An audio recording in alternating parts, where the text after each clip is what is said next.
繁华的城市，林凡正低着头，被一个肥胖油腻、戴着金链子的上司王胖子唾沫横飞的指着鼻子骂。周围同事都在偷偷看热闹，没人敢出声。林凡，你是猪脑子吗？这份报表做的什么玩意儿？狗爬的都比你写的好，这个月奖金全扣。经理，是您昨天说无论如何今天早上必须交的。胖子猛地一拍桌子，桌上的咖啡都震翻了。还敢顶嘴？就你这态度，活该穷一辈子！看见你就晦气，滚去给我买10杯咖啡回来，要最贵的。林凡垂头丧气地走出办公室，背后传来王胖子和几个马屁精同事的哄笑声。林凡提着10杯咖啡回来的路上，迎面走来一对男女，女的是他前女友小红，轻易地挽着一个穿着花哨的男人。哟，这不是林凡吗？混了这么久，还在干这种跑腿的活啊？宝贝，这就是你那个月薪3000的前任啊！果然一副穷酸相。小红，我们之间的事已经过去了。过去，幸好是过去了。跟着你，我差点就要喝西北风了。看看我现在的男朋友，家里开公司的，你这种穷鬼，一辈子也就这样了。小红和花少男大笑着离开，故意撞了一下林凡的肩膀，一杯咖啡掉在地上，溅了林凡一裤腿。林凡站在原地，低着头，拳头紧握，身体微微发抖。屋漏偏逢连夜雨，船迟又遇打头风。林凡觉得自己的人生就是个漏水的破船，而王胖子和小红就是那最大的2个窟窿。晚上，林凡拖着疲惫的身体回到他的出租屋，他像一滩烂泥一样倒在床上，很快睡着，进入梦境。公司茶水间，王胖子正端着空杯子走向咖啡机，突然，咖啡机嘴盖子炸开，滚烫的咖啡和咖啡渣喷了王胖子满头满身。烫死老子了！很快，林凡就做了第2个梦，他正路过一家好运来彩票店，突然，彩票店那块老旧生锈的招牌掉了下来，就砸在林凡脚边，碎成2半。林凡猛地从床上坐起，满头大汗，大口喘气。我靠，这什么噩梦？又是爆炸，又是砸招牌的。林凡睁眼到了第2天早上，去了公司，小心翼翼地走进办公室，下意识地看了一眼茶水间的咖啡机。王胖子正和几个同事吹牛，顺手把杯子放进咖啡机，按下按钮。不会吧？不会真的？咖啡机开始运作，发出和梦里一模一样的咕噜咕噜怪声。王胖子疑惑地凑近看，林凡下意识地往后缩了缩，咖啡机精准爆破。胖子保持着凑近的姿势，整个人僵住，从头到脚一片狼藉，只有眼珠在动。全场死寂，所有同事都目瞪口呆。林凡也张大了嘴巴，能塞进一个鸡蛋。爆炸了，和梦里一模一样。午休时间，不知不觉走到了梦里出现的那家好运来彩票店马路对面。他抬起头，看着那块和梦里一样老旧生锈的招牌，咽了口口水。招牌，如果这个也，那我的梦。林凡刚站定不到10秒钟，一阵风吹过，那块招牌分毫不差的掉了下来，砸在林凡梦里站的位置，碎成2半，激起一片尘土。彩票店老板跑出来，看着碎掉的招牌，一脸懵逼。应验了，全都应验了，我的梦能预知未来。夜晚，林凡在自己的出租屋里翻来覆去睡不着。咖啡机爆炸，招牌掉落，这到底是巧合，还是我的梦真的能预知未来？万一只是我运气好呢？不行，我得再试一次。这次我要做一个更具体的梦。林凡紧闭双眼，嘴里念念有词。我要梦见明天早上9点半，在公司走廊，新来的运营总监苏婉清会不小心把手里喝的水洒在我身上。带着这个强烈的意念，林凡迷迷糊糊睡着了。梦境如期而至，公司走廊阳光明媚，穿着职业套装、气质清冷的苏婉清一边看着手里的文件，一边走路。突然，她脚下一滑，手中的水杯脱手，整杯水精准地泼在了迎面走来的林凡胸口。林凡再次从梦中惊醒，窗外天已蒙蒙亮，他摸了摸自己的胸口，干干的。9点半，公司走廊，苏婉清等着瞧。林凡第2天早上特意提前到了公司，但他没有直接进办公室，而是在走廊附近徘徊。时间1分1秒接近9点半，林凡假装在看墙上的宣传栏，眼神却不断瞟向走廊入口。会来吗？真的会来吗？9点29分，走廊那头出现了苏婉清优雅的身影。她果然一边走路，一边低头看着手中的文件。林凡深吸一口气，按照梦里的轨迹，恰好迎面走去。苏婉清脚下一个踉跄，手中的水杯飞出，杯子里大半杯水分毫不差地泼在了林凡的衬衫上，湿了一大片。对不起，我不是故意的，你没事吧？林凡倒吸一口凉气，强装镇定。没事，苏总监。苏婉清手忙脚乱地从包里拿出纸巾，递给林凡擦拭。真太对不起了，把你的衣服都弄湿了。这样吧，中午我请你吃饭，就当赔罪，请你一定给我这个机会。林凡心中狂喜，但表面还是保持着风度。苏总监，您太客气了，小事而已。不，一定要的，就这么说定了，中午食堂见。苏婉清再次道歉后，匆匆离开。林凡看着他离去的背影，又低头看了看自己湿透的衬衫，脸上露出了难以置信又狂喜的笑容。是真的，我的梦真的能预知未来，这不是巧合，我林凡要发达了。公室门口，王胖子正好目睹了全过程，他看到苏婉清对林凡那么客气，还要请他吃饭，嫉妒的眼睛都红了。踩了狗屎运了而已，泼杯水就能跟总监吃饭，瞧他那嘚瑟样。林凡走进办公室，无视王胖子杀人的目光，心情愉悦地坐到自己工位上，打开电脑，眼神若有所思地扫过王胖子那张油腻的脸，嘴角勾起一抹意味深长的笑容。王胖子因为昨天咖啡机事件和苏婉清请林凡吃饭的事怀恨在心，一心想要找茬。王胖子在自己的办公桌前翻箱倒柜，哎呀，我那个存着重要客户资料的 U 盘不见了，昨天下午还在呢。所有同事都抬起头，面面相觑。王胖子目光扫视一圈，最后死死盯住林凡。林凡，昨天就你最后一个走的，是不是你拿的？经理，我没拿你的 U 盘。没拿，谁信啊？看你那穷酸样，说不定就是想偷了客户资料去买钱。搜身，必须搜身。苏婉清闻声走了过来。王经理，怎么回事？没有证据，不能随便怀疑同事。苏总监，不是我想怀疑他，但昨天确实就他最后走的，这 U 盘很重要，丢了公司损失就大了。林凡看着王胖子得意的嘴脸，心中冷笑。他闭上眼，集中精神。U 盘到底在哪？让我看看。林凡的脑海中瞬间闪过一个短暂的梦境片段，同事张三鬼鬼祟祟地将一个 U 盘塞进了办公室角落绿萝花盆的泥土里。林凡猛地睁开眼，眼神锐利地看向那盆茂盛的绿萝。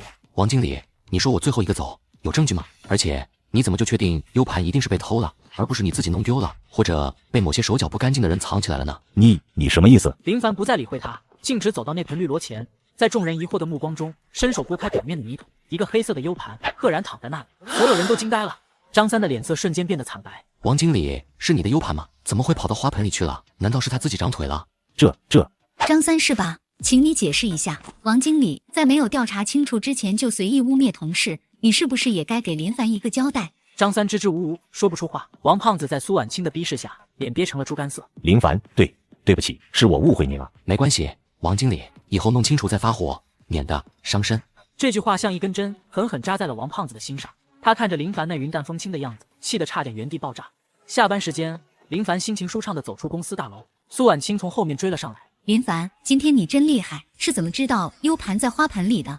可能是直觉吧，或者是老天爷都看不下去，给了我一点提示。夕阳下，两人并肩走了一段，王胖子躲在公司门后，看着两人的背影，拳头攥得死死的。林凡，你给我等着，这事没完。傍晚，林凡哼着小曲回到自己租住的老旧小区，成功打脸王胖子，还和苏婉清总监关系拉近。林凡感觉走路都带风。他看着手里刚买的快餐，决定今晚要做一个更大胆的梦。U 盘这种小事都能梦到，那能不能梦点更福利的？走到自家门口，他下意识地看了一眼隔壁紧闭的房门。听说新搬来一个邻居，还没见过。听说是个美女，要不今晚就梦她。深夜，林凡躺在床上，脸上带着不怀好意的笑容，开始发功。梦啊梦，让我梦见我的美女邻居吧。最好是她晚上洗澡的时候突然停水了，然后她裹着浴巾出来求助，嘿嘿嘿。带着这个充满诚意的愿望，林凡沉沉睡去。梦境如期而至，细节清晰的让他鼻血都快流出来了。一个身材窈窕、长发披肩的美女正在冲澡，哼着歌。突然，哗啦一声，水流戛然而止。怎么没水了？她裹上一条白色的浴巾，勉强遮住关键部位，头发还湿漉漉的滴着水。她小心翼翼地打开浴室门。有人吗？请问外面有人吗？我家好像停水了。林凡在梦中看得津津有味，口水直流。第二天早上，林凡醒来，回味着昨晚的梦，傻笑了半天。这梦也太逼真了，要是真的就好了。虽然觉得这种福利梦成真的概率很低，但林凡还是鬼使神差地跑到楼下五金店，买了一个崭新的红色塑料水桶，并把它装满了水。林凡把水桶放在自己门内最显眼的位置。有备无患，有备无患嘛，万一呢？晚上，林凡正在屋里打游戏，突然传来一阵急促的敲门声。林凡心头一跳，一种强烈的预感涌上心头。他深吸一口气，走到门后，透过猫眼往外一看，门外站着的赫然就是梦中那个美女，而且她真的裹着浴巾，湿漉漉的头发贴在脸颊和锁骨上，裸露的香肩和长腿在楼道昏暗的灯光下白得晃眼。她脸上写满了焦急和尴尬。请问有人在家吗？不好意思，我家突然停水了，能借点水吗？林凡猛地掐了自己大腿一下。疼，不是梦。林凡手忙脚乱地打开门，但只开了一条缝，身体挡在门口，生怕自己看到更多不该看的会流鼻血。有水，你等一下。他迅速转身，几乎是扑过去拎起那个提前准备好的水桶，然后小心翼翼地递出门缝。给你。门外的美女邻居看到这个崭新且装满水的水桶，明显愣了一下，眼神里闪过一丝诧异。谢谢你怎么会刚好有？他的话没说完，林凡已经砰的一声把门关上了，背靠着门板大口喘气，脸红得像猴屁股。我靠，真的应验了，连浴巾的颜色都一样，我的能力牛逼。几分钟后，门外再次传来敲门声，比刚才轻了很多。林凡再次开门，美女邻居已经换上了居家服，而那个空水桶放在门边。刚才真的太谢谢你了，要不是你，我真不知道该怎么办才好。我叫苏婉清，今天刚搬来。苏总监，怎么是你？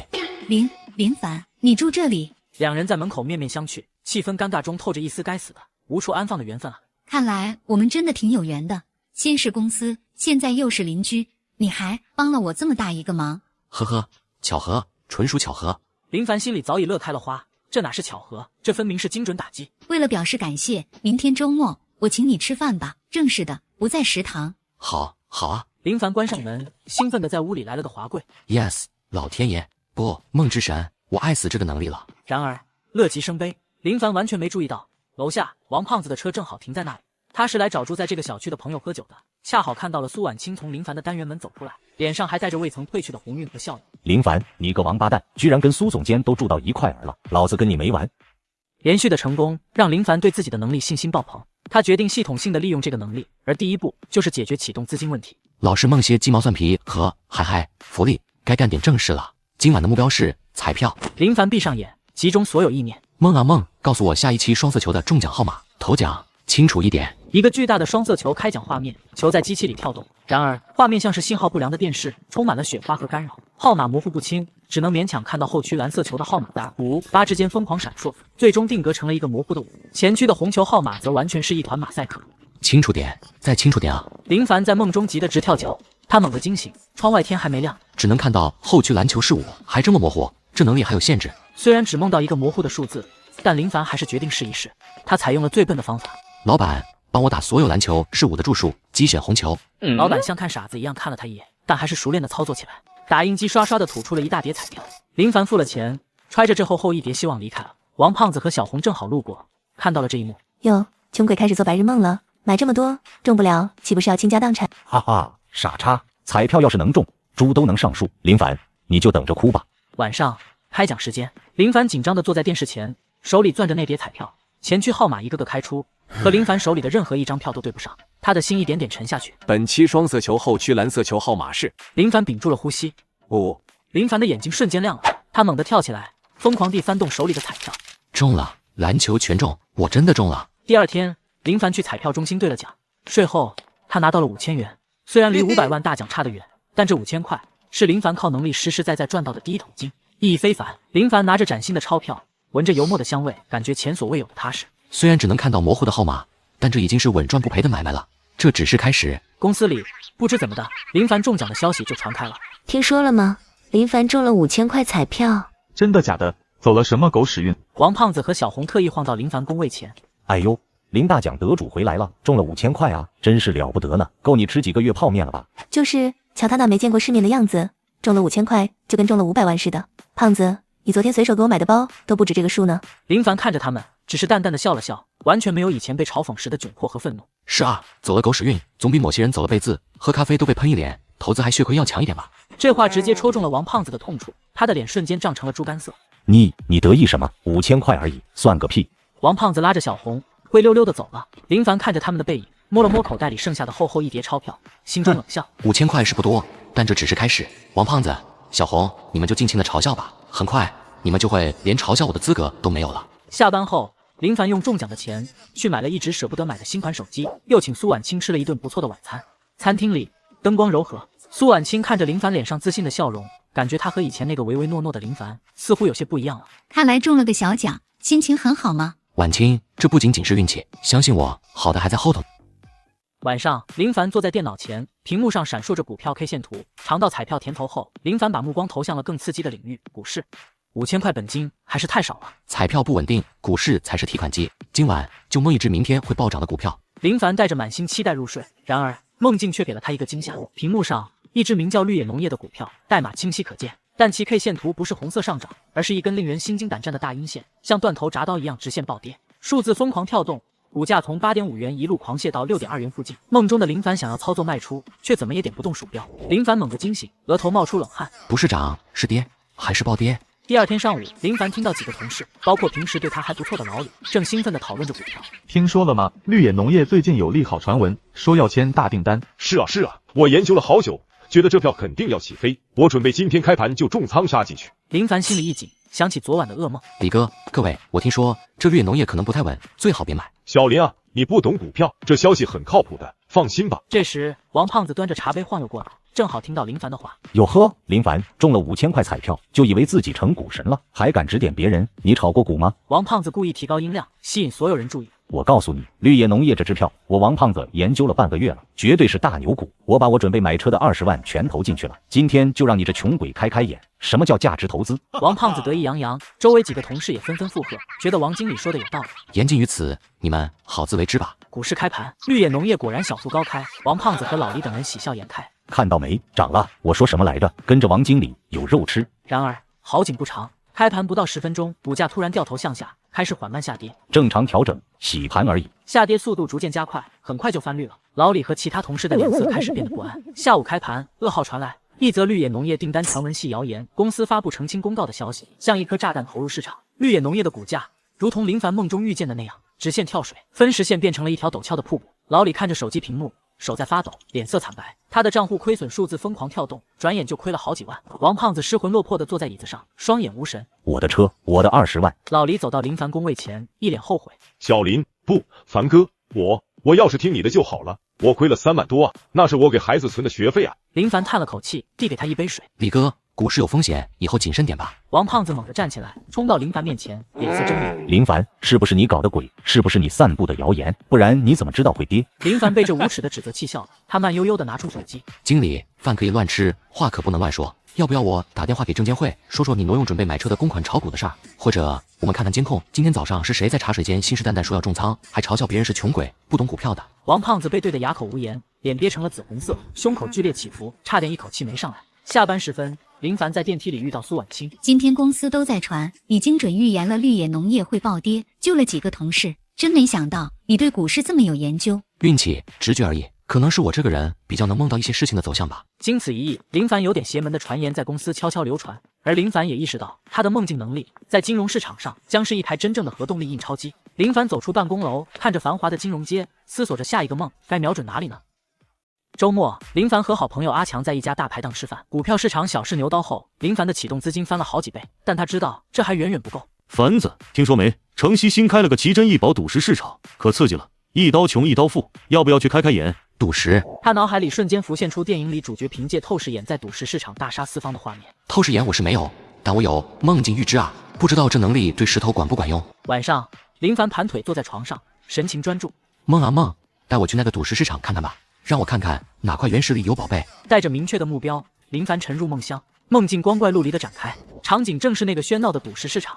无数奇形怪状的原石堆放在地上，林凡的视角像幽灵一样在市场中穿梭，大部分石头在他眼中都是灰暗的。突然，他的目光被角落一块其貌不扬，甚至有些丑陋的原石吸引。那块石头表皮粗糙，颜色暗沉，像个土疙瘩。但在林凡的梦境视野里，这块石头的内部却隐隐透出一片醉人心脾的绿色光芒。虽然光芒不算极度耀眼，但非常纯粹均匀。林凡在梦中下意识地伸手去触摸那块石头。林凡醒来，立刻打开手机搜索奇珍异宝赌石市场的图片。他仔细回忆着梦中那块原石的形状、大小和摆放位置。就是它，虽然看起来丑，但里面有货。他立刻给阿强打电话：“强子，明天一早我们去赌石市场。”得嘞，我就知道你小子有兴趣。第二天，赌石市场人声鼎沸，林凡和阿强挤在人群中。林凡按照梦中的记忆，目光锐利地扫视着赌场的各个摊位。阿强则看什么都新鲜，大呼小叫：“凡子，你看这块皮壳多亮，还有这块都有松花了，肯定是好货。”林凡对那些看起来很不错的石头不屑一顾，径直走向市场最角落的一个小摊位。摊主是个昏昏欲睡的老头。林凡的目光牢牢锁定了摊位角落里那块和梦中一模一样的丑陋原石。林凡强压住心中的激动，装作漫不经心地走过去：“老板，这块怎么卖？”那块啊，摆了好久都没人要，当天头都没人要。你要真喜欢，给500块拿走吧。凡子，你疯了？这破石头白送我都嫌重。你看那边那么多好料子不看，买这玩意儿。林凡却毫不犹豫地掏出500块现金。老板，就他了。这一幕被不远处也来见世面的两个人看得清清楚楚。胖子，你快看，林凡那个傻子花500块买了块垫桌脚的破石头。呵呵，哼，狗改不了吃屎，中了点小奖就不知道自己姓什么了。赌石是这么玩的吗？那破石头要是能开出绿，我王胖子当场把它吃下去。他们的嘲讽声很大，吸引了周围不少人的目光，大家都用看傻子的眼神看着林凡和他手里那块丑石头。林凡对周围的嘲讽充耳不闻，他抱着那块丑石头走向公共解释区。师傅，麻烦您从这边擦个窗。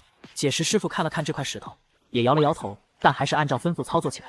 所有人都等着看笑话，王胖子和小红更是挤到最前面，准备第一时间嘲笑。解石师傅用水冲洗切面的手，突然顿住了，他的眼睛瞬间瞪得溜圆。出绿了，高冰种，阳绿，水头足，没裂。阿强的嘴巴张成了 O 型，足以塞进一个鸡蛋。王胖子脸上的嘲笑瞬间凝固，眼珠子都快瞪出来了。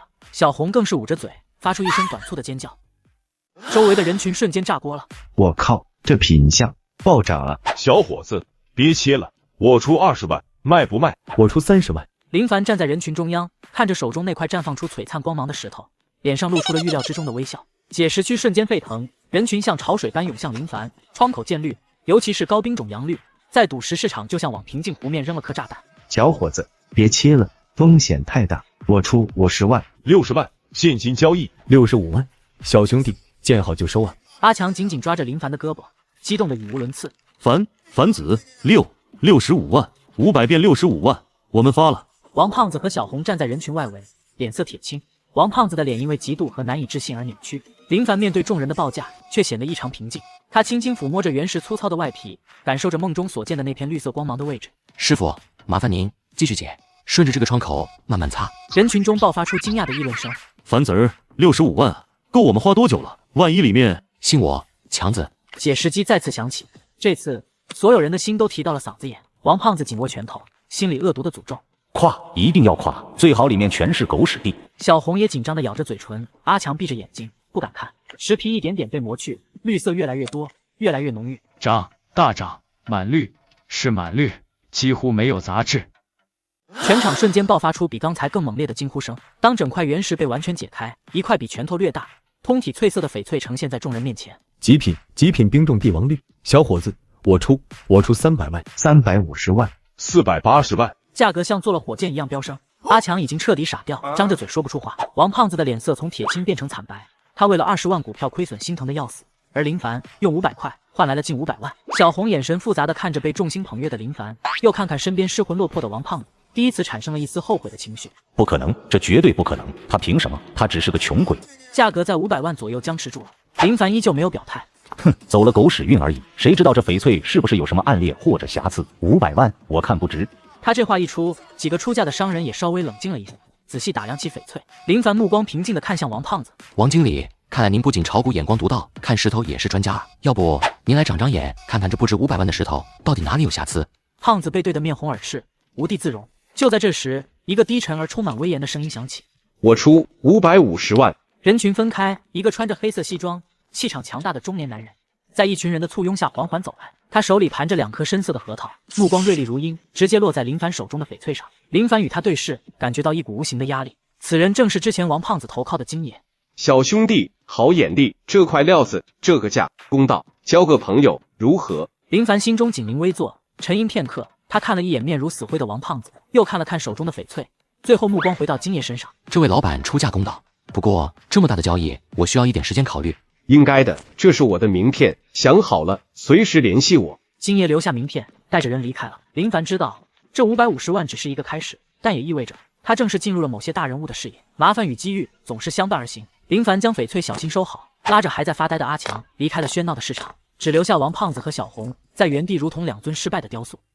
怀揣价值550万的翡翠，林凡感觉像做梦一样，但他强迫自己冷静下来。550万，凡子，我们发了，彻底发了，赶紧给那个金爷打电话啊！夜长梦多。不急，强子，你觉得那个金爷怎么样？很有派头，很有钱啊！怎么了？这种人不会做亏本生意，他肯出这个价，说明这块翡翠的实际价值可能更高，或者他另有所图。当晚，林凡再次入梦，梦中他看到自己将翡翠以550万卖给了金爷，但紧接着他看到金爷拿着那块翡翠以800万元的价格转手卖给了一个外国收藏家。林凡惊醒，坐起身，眼神锐利。果然，中间差了250万，好一个金爷！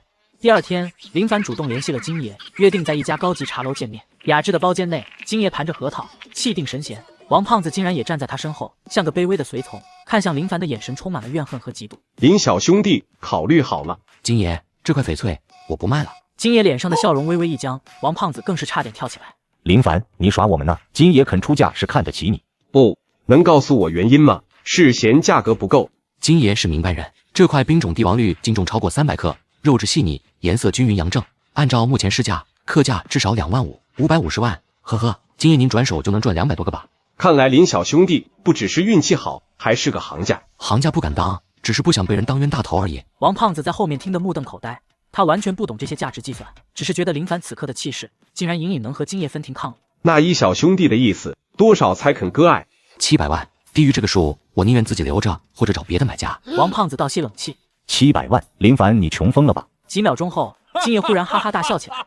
好，后生可畏，700万就700万，就当交你这个朋友。金爷示意手下，很快一份合同和转账设备就准备好了。林凡仔细检查了合同，确认无误后，完成了交易。看着手机银行到账700万的短信提示，他的心跳终于抑制不住的加速。700万真的到手了。交易完成，林凡起身告辞。林小兄弟，有没有兴趣跟我做事？比你单打独斗有前途的多。谢谢金爷好意，我自由散漫惯了。林凡离开包间，门关上后，金爷脸上的笑容瞬间消失，眼神变得阴沉。查清楚他，我不信他全靠运气。王胖子连忙点头哈腰。走出茶楼的林凡手握巨款，内心充满了前所未有的底气。王胖子，小红，现在谁才是穷鬼？林凡的出租屋内，他正在整理东西准备搬家，手握700万巨款。林凡做的第一件事就是离开这个简陋的出租屋。凡子，700万啊，你打算怎么花？买豪宅，买跑车？先买多，再买个代步的，剩下的我另有打算。国公售楼处，林凡依旧穿着朴素，走进了全市最顶级的楼盘之一。售楼小姐丽萨看到林凡的穿着，翻了白眼，继续玩手机。看房，我们这最小户型首付也要100万起。就在这时，王胖子和小红挽左手进来，他们是来巴结开发商经理，想拿点内部折扣。哟，林凡，你来这里干嘛？这里也是你能来的地方，不会是走错门了吧？王胖子和小红挽左手走进售楼处。哇，胖子，这里好气派啊！那当然，这可是全市最顶级的楼盘。林凡不理会他们，径直走到沙盘前。这套全款。先生，别开玩笑了，这套要2300万。林凡，装逼也要有个限度。林凡默默拿出手机，亮出银行余额，手机屏幕上显示余额7000万加。老板，我马上叫经理。不可能，这一定是假的。经理小跑着过来，毕恭毕敬。先生您好，我是销售经理，您是要全款购买楼王吗？现在签合同，还不快去准备合同？王胖子和小红呆若木鸡的站在一旁。7000万，他哪来这么多钱？林凡办理手续，签字付款，一气呵成。林凡拿到钥匙和合同，走到王胖子面前。王经理，这房子视野不错，特别适合看你破产。林凡潇洒离开，王胖子气得浑身发抖。你看看人家，闭嘴！这一刻，王胖子对林凡的嫉妒达到了顶点。傍晚，林凡在新家的客厅里拆封箱子，整理着新买的家具。搬进新家的第一天，林凡正在享受着难得的宁静时光。突然，门外传来一阵激烈的争吵声，打破了这份宁静。婉清，我知道错了，你再给我一次机会好不好？我们那么多年的感情，你说放下就放下吗？李哲，请你离开，我们之间早就结束了，你这样纠缠没有任何意义。林凡皱了皱眉，走到门口，透过猫眼向外看，只见一个打扮时髦的年轻男子正拉扯着一位女子的手臂，那女子不是别人，正是公司的运营总监苏婉清。苏婉清用力甩开男子的手，请你自重，再这样我真的要报警了。报警？好啊，让警察来评评理，看看是谁无情无义。林凡毫不犹豫地打开门，大步走了出去。需要帮忙吗？男子见有人介入，态度更加嚣张。你谁啊？少多管闲事。林凡挡在苏婉清身前。我是他的邻居，这位先生，纠缠女性可不是什么光彩的事。林凡，你怎么会在这里？我就住在这里。男子见形势不对，骂骂咧咧地离开了。行，苏婉清，你给我等着。苏婉清整理了下凌乱的头，略显尴尬。刚才谢谢你，那个是我前男友，分手后一直纠缠不清，我都搬家了，他还能找上门来。举手之劳，没想到我们又做了邻居。是啊，真是太巧了，要不要进来坐坐？我煮咖啡的手艺还不错。苏婉清的家装修的简约而雅致，处处透着女主人的品味。你随便坐，我去准备咖啡。你的家很漂亮。苏婉清在开放式厨房里忙碌着，林凡坐在客厅的沙发上，两人有一搭没一搭的聊着天。说起来，你今天怎么没来公司？我辞职了。辞职？为什么？苏婉清端着2杯咖啡走过来，弯腰将其中一杯放在林凡面前的盛机上。苏婉清衬衫胸前的纽扣突然崩开，露出里面若隐若现的蕾丝花边。林凡立即移开视线，站起身。对不起，我什么都没看见。苏婉清满脸通红，慌忙用手捂住胸口。我去换件衣服。好的。苏婉清小跑着进了卧室，林凡站在原地，耳根微微发红。这意外也太尴尬了。几分钟后，苏婉清换好衣服重新出来，两人对视一眼，都不自觉地移开目光。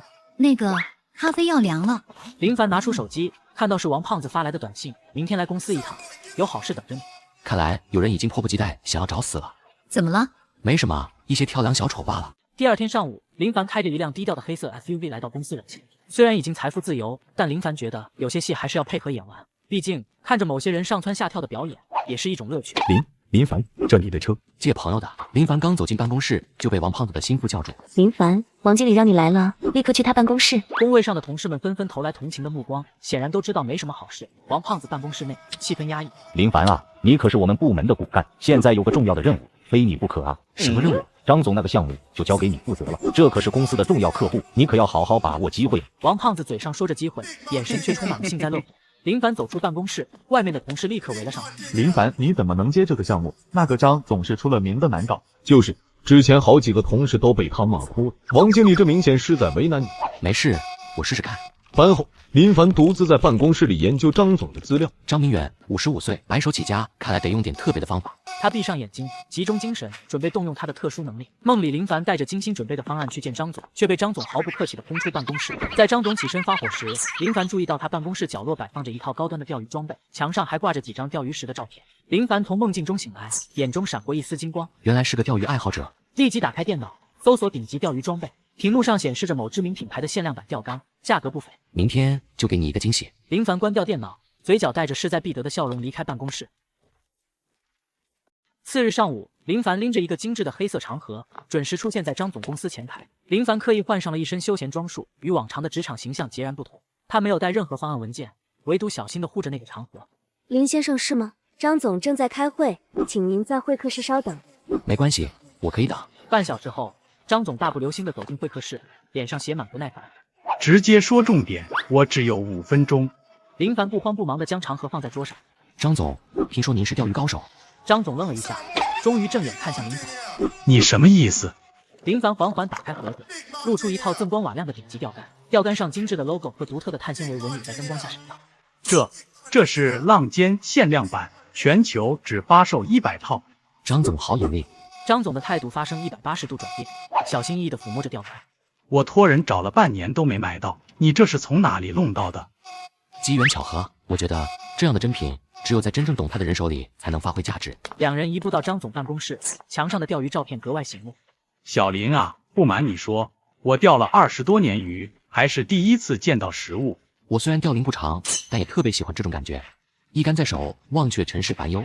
两人越聊越投机，从钓具聊到钓点，从技巧聊到心境。2个小时转眼过去，知音难觅啊。小林，你们公司那个项目……张总，其实我今天来主要是想结交您这个朋友，项目的事随缘就好。什么随缘？现在就签。小刘，把合同拿来。与此同时，王胖子在公司里已经准备好了庆功宴。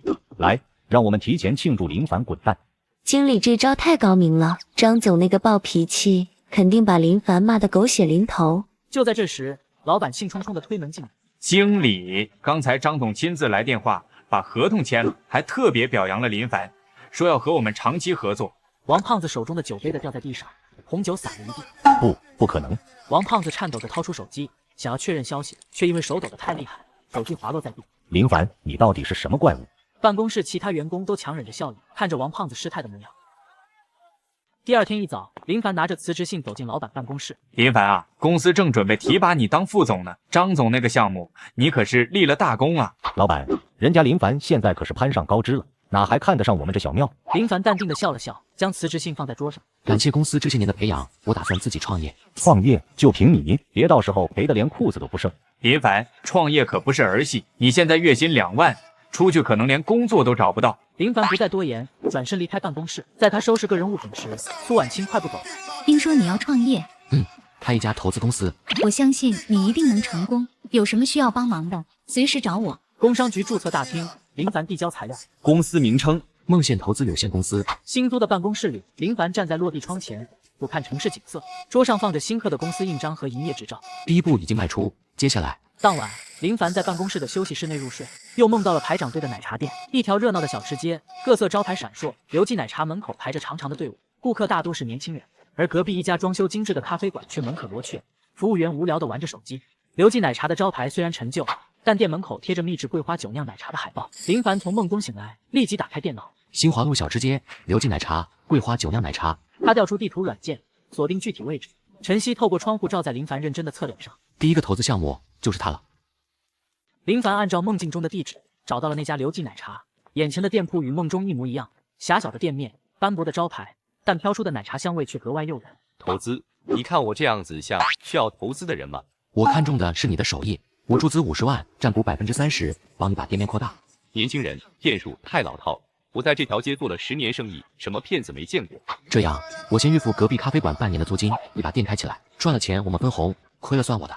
林凡直接找到房东，当场转账支付租金。刘哥，你这可是遇到贵人了。你来真的？现在相信了。新店面开始装修，林凡亲自参与设计。这里做开放式操作台，让顾客看到制作过程。招牌要醒目，但要保持老字号的感觉。开业前一天，林凡建议刘哥研发新品。我家传的桂花酒酿奶茶一直没敢煮，就推这个。我找人来拍短视频。开业当天，几个美食博主同时发布秘制桂花酒酿奶茶的短视频，手机屏幕上，视频点赞数飞速上涨。这味道绝了，传统与创新的完美结合。奶茶店门口迅速排起长龙，队伍拐过了街角。王胖子所在投资公司的会议室，我们投资的漫咖啡定位高端，一定能成为新华路的地标。这时，一个职员慌张地跑进来：“经理，我们投资的咖啡馆一个客人都没有，对面奶茶店却排大队。”什么？职员连忙打开了电视机。老字号刘记奶茶凭借一款创新饮品成为新晋网红，估值暴涨数十倍。据悉，其背后的投资人是一位神秘的年轻人。王胖子看着电视里林凡接受采访的画面，气得一口老血喷出。王胖子瘫坐在椅子上。又是他。深夜里，玉品轩私人会所最深处的包厢，檀香袅袅。王胖子跪在柔软的地毯上，额头渗出细密的汗珠。接连受挫的王胖子终于决定祭出最后的底牌。他知道，只有金爷能压制住那个邪门的林凡。金爷，那个林凡真的有问题，我怀疑他能未卜先知。一位穿着黑色西装的中年男人端坐在太师椅上，手中缓慢地盘着2颗包浆浑厚的核桃。他眼神半合，无怒自威，正是本是地下世界的无冕之王金爷。说下去，王胖子像是抓住了救命稻草，身为巨下的痛苦。他先是莫名其妙中了彩票，然后又精准预测了股票暴跌。最邪门的是赌石，他花500块买的垫脚石，居然开出了必亡率。金爷，我怀疑他用了什么邪术。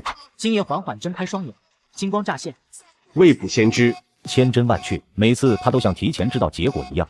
金爷手中的核桃停止转动，金爷站起身，走到窗边俯瞰城市夜景。有意思，如果真如你所说，这个人倒是个人才。金爷，此人绝不能留啊！他现在已经开了投资公司，再这样下去……金爷抬手打断王胖子的话：“是人才就要物尽其用，明天把他请来见我。”可是，需要我重复第2遍。王胖子吓得一哆嗦，连忙磕头：“是，我明天就去安排。”王胖子退出包厢后，金爷对阴影处吩咐：“查清楚这个林凡的底细，我要知道他所有的秘密。”是。次日上午，林凡正在孟县投资的办公室处理文件，前台打来内线电话：“林总，有一位自称金爷秘书的先生要找您，请他进来。”一位戴着金丝眼镜、气质冷峻的中年男子走进办公室，递上一张纯金打造的请柬：“林先生，金爷邀请您今晚参加一场私人拍卖会。”请柬上镶嵌着细碎的钻石，在灯光下熠熠生辉。林凡接过请柬，指尖传来沉甸甸的质感：“替我谢谢金爷美意，我会准时到场。”秘书微微鞠躬，期待您的光临。秘书刚离开，苏婉清就推门而入，脸上带着担忧：“我刚才在楼下看到金爷的秘书了，林凡，这个拍卖会你不能去。”为什么？金爷这个人背景很深，我父亲在世时说过，被他盯上的人都没有好下场。林凡安抚地拍拍苏婉清的手：“放心，我自有分寸。”待苏婉清离开后，林凡靠在椅背上闭目养神。梦里拍卖会现场觥筹交错，突然一声枪响，子弹擦着林凡的耳边飞过。黑暗中一个持枪的人影，以及金爷意味深长的笑容。林凡惊醒，眼神锐利。果然是鸿门宴。林凡拿起那张纯金请柬，指尖轻轻抹洒，拨通秘书留下的电话，告诉金爷，今晚我一定准时到场。晚上8点，郊外一栋隐秘的别墅内，拍卖会现场名流云集。金爷坐在主位，王胖子像条哈巴狗般侍立在一旁。金爷，那小子肯定不敢来。他一定会来。就在这时，林凡从容不迫地走进会场，顿时吸引全场目光。林凡对金爷微微颔首：“金爷，久仰。”林先生果然年轻有为。拍卖会进行到一半，金爷突然抬手示意暂停。听说林先生眼光独到，不如帮老夫鉴定一件藏品。侍者捧上一个青花瓷瓶，林凡想起昨晚梦中见到的细节，微微一笑。明代永乐年间的青花缠制连纹瓶，可惜。可惜什么？瓶底有一道肉眼难见的冲线，应该是早年修复时留下的。专家上前仔细检查，果然在特定光线下发现细微痕迹。这位先生好眼力，这等细微瑕疵，就连仪器都很难检测。金爷脸上的笑容微微僵硬。压轴拍卖开始，一件青铜器引起激烈竞拍。陪林先生玩玩。价格很快飙升至8000万。林凡突然举牌：“1亿！”金爷的人紧追不舍，价格抬到1亿5千万。林凡想起梦中这件文物的真实价值，突然微笑收手。君子不夺人所好，让给金爷了。金爷的脸色顿时变得难看。拍卖会结束，金爷走到林凡面前。林先生好手段，彼此彼此。拍卖会结束后，林凡拨打苏婉清的电话，始终无人接听。不对劲，他立即上车，在驾驶座上闭目养神。梦里，苏婉清被绑在废弃码头的仓库里，嘴上贴着胶布。金爷的声音在空旷的仓库回荡：林凡，想要救人，就拿出你的诚意来。林凡猛地惊醒，眼神凌厉。码头仓库。林凡猛踩油门，汽车如离弦之箭般驶向郊区码头。码头入口处有2个守卫在巡逻。林凡提前看到左边守卫会扔出绊脚绳，他轻盈越过突然出现的绳索，反手击晕守卫。仓库大门虚掩，林凡刚要推门，突然侧身闪避。他提前预见到头顶会落下麻袋，林凡如游鱼般穿梭在仓库中，精准躲过所有陷阱。仓库深处，苏婉清被绑在椅子上，2个彪形大汉守在旁边。那小子应该不敢来吧？金爷说了，他一定会。话音未落，林凡如鬼魅般出现，2记手刀精准放倒大汉。林凡快步上前为苏婉清解开绳索，苏婉清扑进他怀里。林凡轻拍他的背，没事了，我们走。就在这时，仓库的喇叭突然响起。林凡，你果然不是普通人，游戏才刚刚开始。码头仓库的警笛声还在耳边回响。林凡护着苏婉清快步冲出仓库，坐进车里疾驰而去。刚才太危险了。没事了，我们先离开这里。当晚，林凡把苏婉清送回家后，回到自己家中，他疲惫地倒在床上，却立刻陷入噩梦。金爷扭曲的脸在黑暗中放大，仓库里的绳索变成毒蛇，麻袋化作巨石向他砸来。苏婉清的呼救声越来越远，林凡在床上挣扎，头上冒冷汗。不，他浑身被冷汗浸透，心跳如肋骨。第二天清晨，苏婉清来到林凡家中，发现他脸色苍白，眼窝深陷。你昨晚又做噩梦了，这已经是这个星期第5次了。林凡揉着抽痛的太阳穴，没事，可能就是没休息好。公司会议上，林凡正在听取项目汇报，他突然看到汇报的经理脸上爬满了诡异的黑色纹路，声音也变得扭曲。住口！林总，是方案有什么问题吗？抱歉，我有点不舒服，继续吧。午休时间，林凡和苏婉清一起外出用餐。你必须去看医生，你的状态很不对劲。普通医生治不了我的病。过马路时，林凡突然一阵天旋地转，停在路中间动弹不得。一辆货车疾驰而来，刺眼的车灯照得林凡睁不开眼。林凡，小心！苏婉清用尽全力将林凡拉回人行道，货车擦着他们的衣角呼啸而过，两人跌坐在地上，惊魂未定。找死啊！会不会看路？苏婉清紧紧抱住发抖的林凡，带着哭腔：“你吓死我了！刚才到底怎么了？”我看到了另一辆车。回到林凡家中，苏婉清为他包扎擦伤的手肘。是不是和你的能力有关？林凡沉默良久，终于点头。他开始反噬了。接连几天，林凡都强迫自己待在公司，但他的状态越来越差，甚至在办公室里都会产生幻觉。林总最近好奇怪，总是自言自语。听说上次差点出车祸，可能还没缓过来吧。林凡站在办公室落地窗前，突然注意到楼下有个特别的流浪汉。这个流浪汉虽然衣衫褴褛，但站姿笔直，眼神清明，与其他流浪汉截然不同。连续3天，林凡都发现这个流浪汉在同一时间出现在公司楼下，而且总是在仰望他的办公室。这个人有点不对劲。当晚，林凡再次陷入噩梦，但这次的梦境有所不同。那个流浪汉周身散发着柔和的微光，与林凡梦中见过的其他光芒都不一样。这光芒似乎在向他招手，来找我。林凡惊醒，立刻驱车来到公司楼下。果然，那个流浪汉还在老地方。你在等我？你终于来了。林凡将流浪汉请到附近的咖啡馆。你知道我身上发生了什么，对不对？窥探天命，必遭反噬。你也是，你也有这种能力？曾经有。流浪汉站起身准备离开。等等，我该怎么？流浪汉回头深深看他一眼。如果你想活下去，明天这个时候我还在老地方等你。第二天，林凡准时来到公司楼下，流浪汉果然在那里等候。请你帮帮我，带我去个安静的地方。林凡的家中，流浪汉环顾四周，满意的点头。我叫莫老，你拥有的能力在古代被称为灵视。莫老严肃地看着林凡。你以为这是上天的恩赐？不，这是最恶毒的诅咒。每一个拥有灵视的人，最终都会被他吞噬。为什么？莫老伸出枯瘦的手，指尖有微光流转。预知未来，就是在透支自己的生命力。你每使用一次能力，就在加速走向死亡。林凡想起自己越来越差的身体状况，冷汗直流。莫老开始教导林凡冥想，忘掉预知，你要学会引导和屏蔽，让能力为你所用，而不是被它控制。林凡盘膝而坐，按照莫老的方法调整呼吸。经过数小时的练习，林凡终于摸到门槛。很好，你比我想象的更有天赋。我感觉不一样了。当晚，林凡第一次尝试主动引导梦境，不再是混乱的碎片，而是一个清晰的问题在脑海中回荡。金爷的弱点是什么？梦中的画面开始聚焦，显现出金爷书房内的保险柜。林凡醒来，原来如此。林凡的脸色恢复了红润，眼神重新变得清明有力。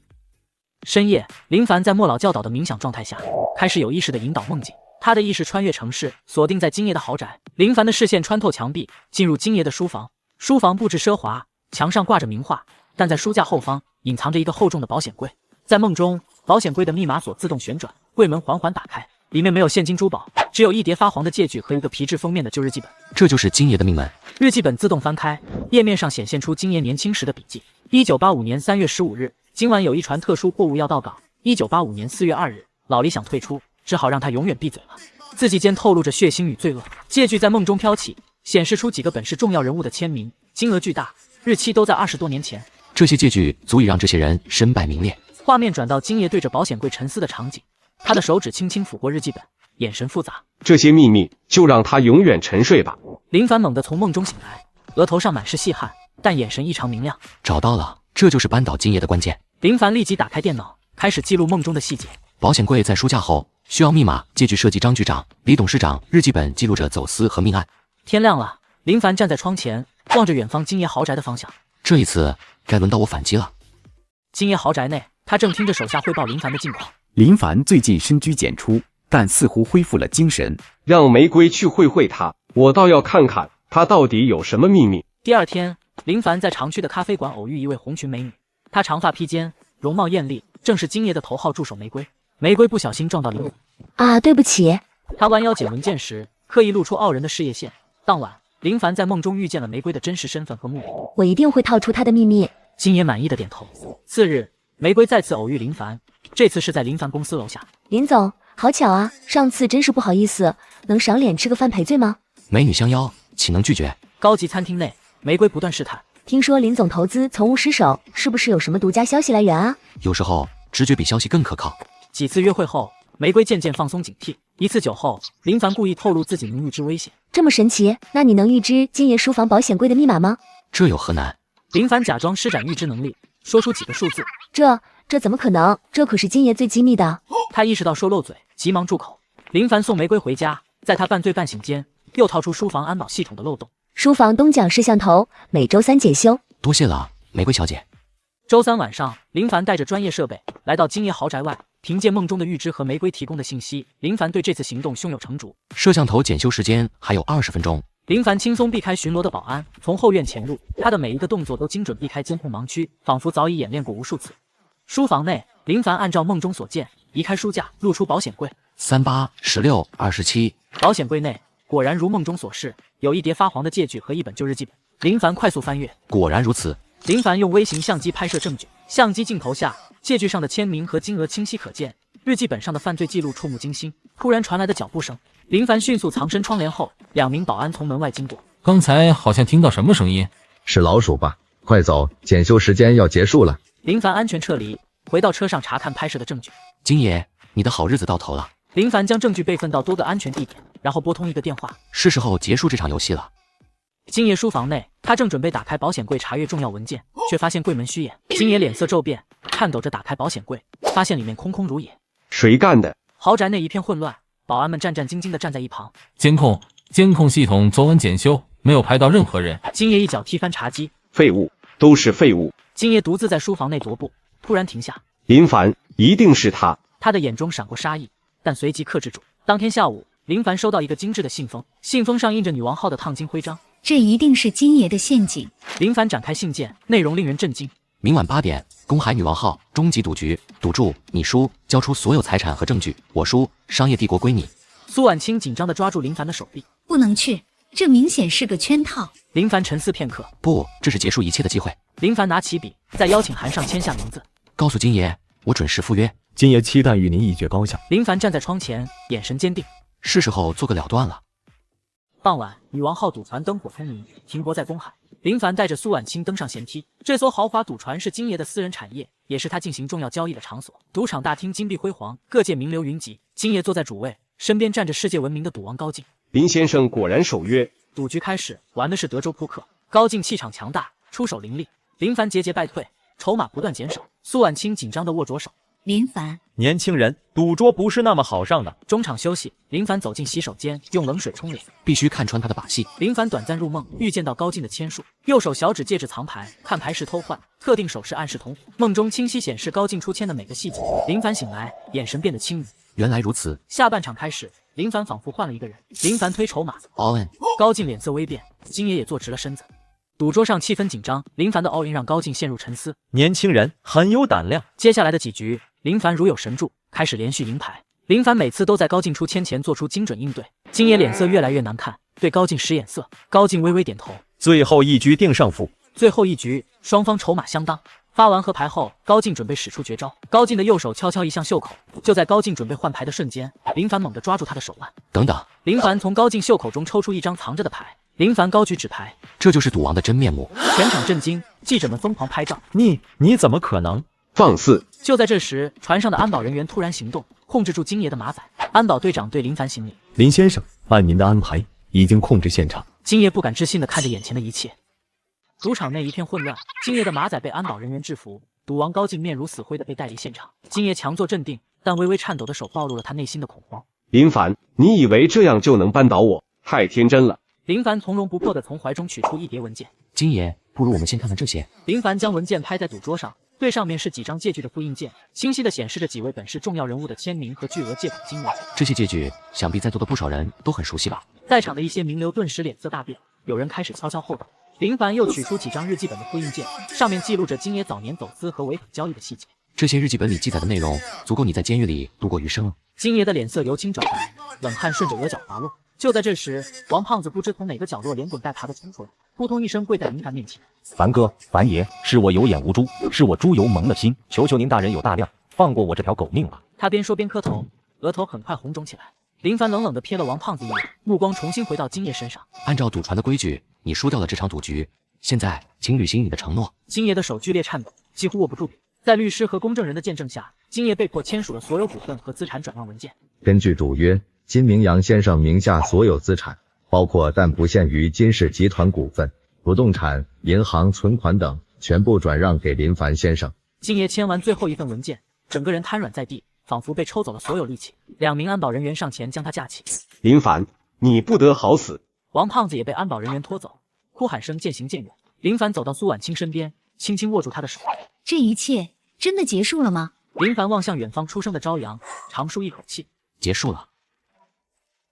3个月后，林凡已经成为这座城市新的首富。巨大的办公室比从前的公司还要宽敞，落地窗外是整个城市的风景。秘书拿着一叠请柬走进办公室。林总，今晚是市商会的年度晚宴，明天是慈善拍卖会，后天……林凡疲惫的摆手，都推掉吧。可是这些都是重要场合。就说我身体不适。林凡独自一人坐在空荡的办公室里，窗外华灯初上。这就是我想要的吗？夜晚，林凡躺在价值100万的定制大床上，却辗转难眠。已经很久没有做过梦了。次日，林凡尝试着像以前一样主动引导梦境，却发现自己再也无法进入那种状态。怎么回事？他连续尝试了数次，都以失败告终。林凡约苏婉清在一家普通咖啡馆见面，这里曾经是他最爱来的地方。你最近状态不太好。婉清，我好像失去了很重要的东西。林凡站在自己购买的豪宅顶层，俯瞰着城市的夜景，这里什么都有，却感觉空荡荡的。如果这一切要用那个能力来交换，林凡扶住栏杆，眼前突然闪过几个模糊的影像，一个陌生的符号，2个穿着特殊制服的人。林凡甩了甩头，这是。次日清晨，林凡的头痛更加剧烈，甚至出现了短暂的视线模糊。自从失去预知梦的能力后，林凡的身体开始出现各种异常状况。2名穿着深蓝色制服、气质非凡的陌生人来到林凡的公司前台，男子出示一个特殊的徽章，请通知林先生，梦境守护者组织求见。徽章上刻着一个复杂的眼图。会客室内，林凡打量着这2位不速之客。梦境守护者，这是什么组织？我们是专门帮助像您这样的灵视者的组织。男子取出一台特殊的仪器，对着林凡进行扫描，仪器发出滴滴的警报声。林先生，您的灵视能力正在失控。仪器屏幕上显示出林凡大脑的影像，其中一部分区域闪烁着危险的红光。过度使用能力导致您的精神力量严重透支，反噬已经开始。反噬？男子调出一组数据曲线，按照这个速度，最多3个月，您就会因为精神力量枯竭而脑死亡。林凡的瞳孔猛然收缩，女子取出一本古老的典籍，翻到某一页。历史上每一个灵视者最终都难逃这个命运，除非什么？2人对视一眼，神情严肃。除非您接受我们的训练，学会真正掌控这份力量，但这个过程十分危险。林凡看着屏幕上自己大脑的危险影像，陷入沉思。梦境守护者的基地隐藏在城市的某个角落，外观看起来像一座普通的图书馆。林凡跟随2名守护者穿过层层安检，进入地下设施。这里保存着关于灵视者1000年来的所有记录，也是对抗能力反噬的最后堡垒。在一间布满古籍的房间里，年长的守护者长老向林凡展示了一本泛黄的羊皮卷，长老的手指轻抚书页。每个灵视者体内都有一颗灵核，它是我们能力的源泉，也是生命的核心。书页上画着人体内发光的核心图案，长老调出全息投影，显示出一个优雅的年轻人影像。他曾经是我们最优秀的学生，代号星辰，但在研究古籍时，他发现了一个可怕的秘密。什么秘密？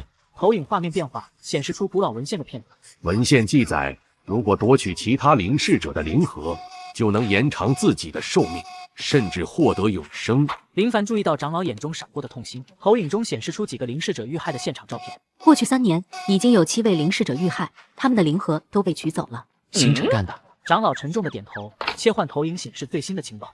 他现在自称梦魇，专门猎杀能力强大的灵视者。根据我们的情报，投影上显示出林凡的照片和详细资料。女性守护者指向林凡资料上的某个标记。你的灵核能量强度异常高，已经成为梦魇的下一个目标。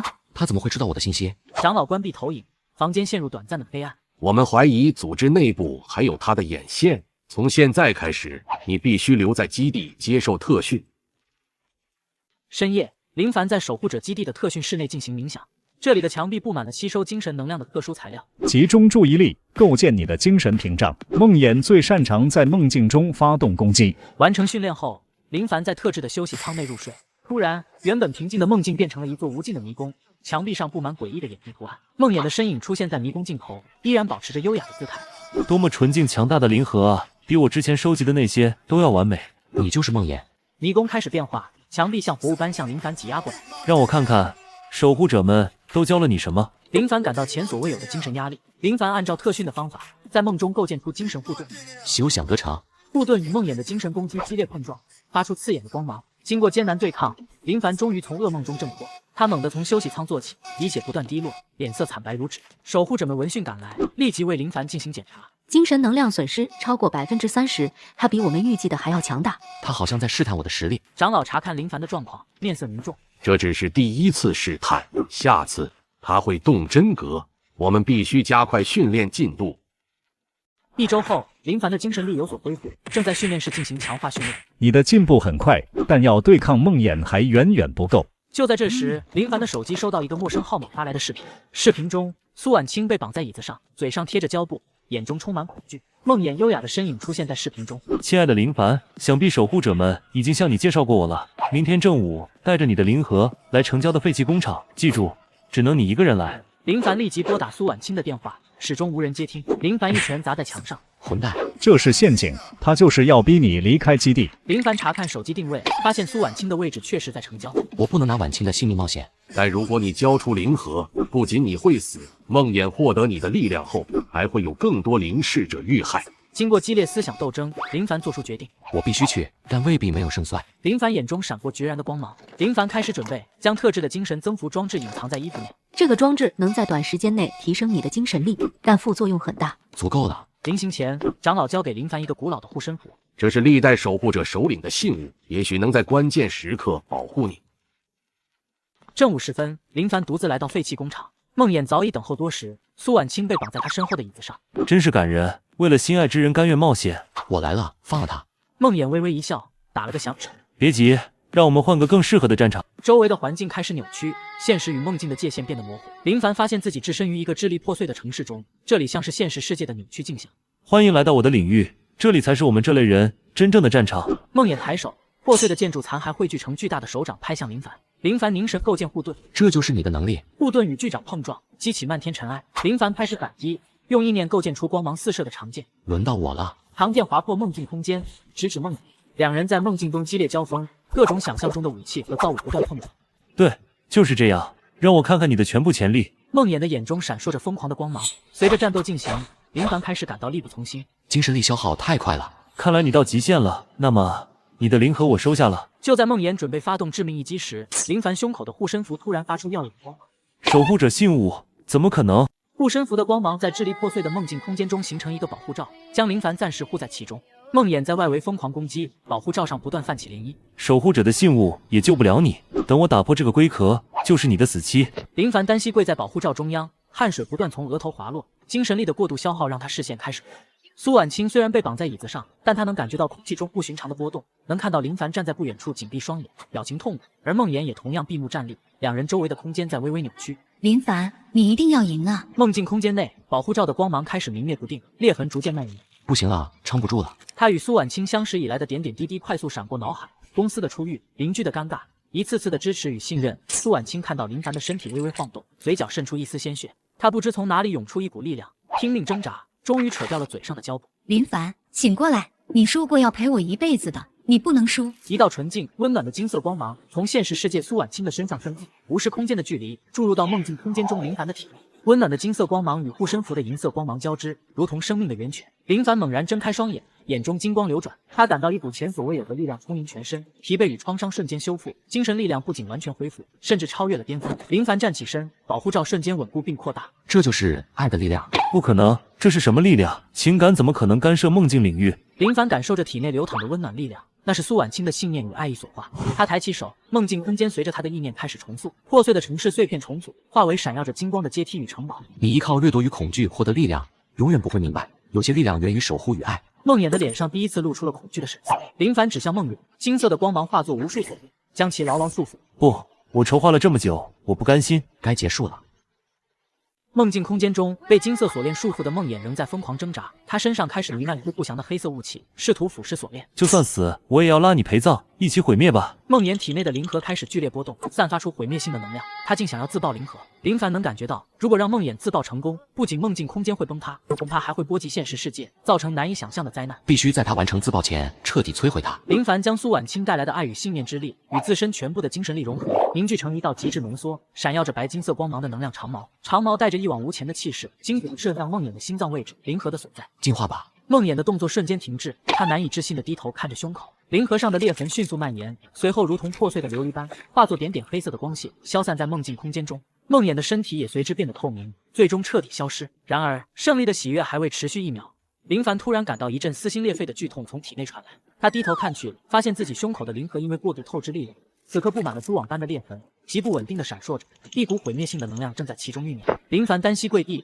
痛苦地捂住胸口。糟了！梦境空间开始剧烈震动，现实世界中的工厂也受到影响，地面微微摇晃。守护者长老的声音通过特殊方式传入林凡脑海：林凡，你的灵核即将崩溃，灵核爆炸的能量会摧毁方圆数公里的一切，唯一的方法是在它爆炸前，由你主动引导，将灵核的所有能量彻底散去。林凡脸上闪过挣扎，散去能量意味着他将永远失去预知梦的能力，变回一个普通人。林凡的目光穿透梦境，看到了现实世界中满脸泪痕、焦急望着他的苏婉清。苏婉清仿佛感知到他的目光，用力摇头：“不要，林凡。”婉清，能遇到你才是我这辈子最大的幸运。林凡双手结印，引导着体内狂暴的能量。他没有试图压制，而是像打开闸门一样，让灵核中蕴含的所有精神力，如同温和的星光般，一点一点地散发到天地之间。林凡从深层梦境中醒来，缓缓睁开双眼，世界在他眼中似乎有些不同，少了那份玄妙的感知，却多了无比真切的质感。他发现自己正躺在医院的病床上，苏婉清紧紧握着他的手，趴在床边睡着了。阳光透过窗户照在苏婉清疲惫却安详的睡颜上。林凡轻轻动了动手指，苏婉清立刻惊醒：“林凡，你醒了。你昏迷了3天，医生检查说你只是过度疲劳，但我知道……都结束了，婉清，现在的我只是一个普通人了。”出院后，林凡和苏婉清并肩站在梦线投资总裁办公室的落地窗前，俯瞰着这座熟悉的城市。我曾经以为拥有预知未来的能力就能掌控一切，获得幸福，但现在我明白了，真正的幸福不是知道未来会发生什么，而是珍惜当下，和爱的人一起创造未来。他牵起苏婉清的手，两人相视一笑。林凡和苏婉清开始处理庞大的资产。他们召开新闻发布会，宣布成立晨曦慈善基金会，将林凡名下绝大部分财产注入其中，致力于帮助贫困儿童和教育事业。林先生，您为何做出这样的决定？这可是您全部的财富。林凡看着身边的苏婉清，财富和权力，如果只是为了个人，终究是虚妄。他们应该去往更需要的地方，点亮更多人的生活。城市一个安静的街角，一家名为时光书屋的小店正在装修。林凡和苏婉清亲自参与设计和布置，原木色的书架，暖黄色的灯光，随处可见的绿植，充满了温馨与生活气息。林老板，苏老板，你们这书店布置的真舒服，不像做生意，倒像自己家。这里就是我们的家。时光书屋开业了，没有盛大的仪式，只有淡淡的书香和咖啡香。林凡穿着简单的棉麻衬衫，在书架间整理书籍，苏婉清则在柜台后微笑着为客人冲泡咖啡，褪去了所有的光环与能力，生活回归了最本质的平静与美好。一个午后，阳光透过书店的玻璃窗，洒下斑驳的光影。店里客人不多，林凡和苏婉清并肩坐在窗边的沙发上，共读一本书。这样的日子真好。林凡合上书，看着窗外人来人往。是啊，这才是生活。偶尔会有曾经的商业伙伴或者好奇的人来到书店，他们看到的是一个平和满足的林凡，脸上带着他们从未见过的轻松笑容。林凡，你现在看起来很不一样。林凡递上一杯咖啡，因为找到了真正重要的东西。夜幕降临，书店打烊，林凡锁好店门，与苏婉清手牵手漫步在回家的林荫小道上，路灯将两人的影子拉长，平凡却充满了幸福的实感。婉清，谢谢你。是我该谢谢你，选择了这样的未来。距离那场改变命运的决战已经过去了1年，这一年是林凡和苏婉清人生中最平静也最充实的1年。柜台后，林凡专注地操作着咖啡机，蒸汽发出轻柔的嘶嘶声。他动作熟练地将打发的奶泡倾入浓缩咖啡，拉出一个漂亮的心形图案。他的神情平和，嘴角带着一丝不易察觉的微笑，完全沉浸在眼前这简单的工作中。温度刚好，他的手稳定而有力，那是经历过风雨后归于平静的沉稳。书店门上的风铃发出清脆的响声，一位老顾客走了进来。林老板、苏老板，早啊！老规矩，一杯拿铁，顺便看看有没有新到的游记。张老师早，新到了一批国家地理推荐的旅行随笔，在靠窗的那个新书架上。您的拿铁马上好。店里陆续来了几位常客，有附近的学生，有退休的老人，大家都安静地选书、阅读或者低声交谈。整个书店弥漫着一种舒缓、安宁的氛围。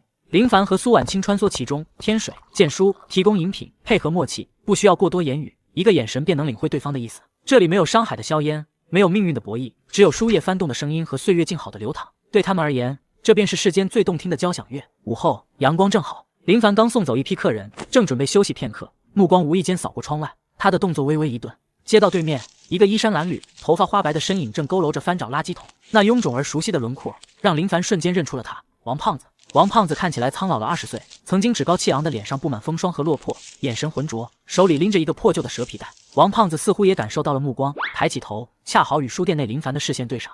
他猛地愣住了，浑浊的眼中闪过极度的震惊、羞愧、悔恨，最终化为一片复杂的茫然。他看到了窗明几净的书店，看到了林凡身上那份他从未拥有过的平静与满足，也看到了从书架旁走来，温柔地将手搭在林凡肩上的苏婉清。王胖子的脑海中快速闪过几个片段：他在公司羞辱林凡的场景，在售楼处嘲讽林凡的场景，在金爷面前跪地求饶的场景，与眼前这幅温馨画面形成残酷而鲜明的对比。王胖子嘴唇哆嗦了一下，最终深深地低下头。他像一只受惊的老鼠，猛地拉低破旧的帽檐，紧紧攥着那个空荡荡的蛇皮袋，脚步踉跄地，头也不回地消失在街角，仿佛多停留1秒都会被那温暖的阳光灼伤。林凡静静地望着王胖子消失的方向，眼中没有胜利者的炫耀，也没有落井下石的嘲讽，只有一丝淡淡的唏嘘和释然。过去的恩怨纠葛，仿佛随着那个落魄背影的远去，彻底化为了云烟。怎么了？林凡收回目光，转头对他笑了笑。没什么，一个熟悉的陌生人而已。苏婉清没有再追问，她走到柜台后，细心地将一撮林凡最爱的普洱茶叶放入白瓷盖碗中，冲入热水，茶叶缓缓舒展，茶香四溢。她双手捧着那杯暖茶，走到林凡面前，递给他。尝尝刚倒的普洱，味道很纯。林凡接过茶杯，指尖感受到白瓷温润的暖意。他抬头看向苏婉清，他的眼眸清澈明亮，映着他的身影，也映满了整个书店的温暖阳光。两人相视一笑，千言万语尽在不言中。阳光毫无保留地洒满整个时光书屋，照亮每一本书籍，每一个角落，也温柔地笼罩着他们。店内时光仿佛放缓了脚步，只剩下安宁、书香与幸福的回响，悠长而平静。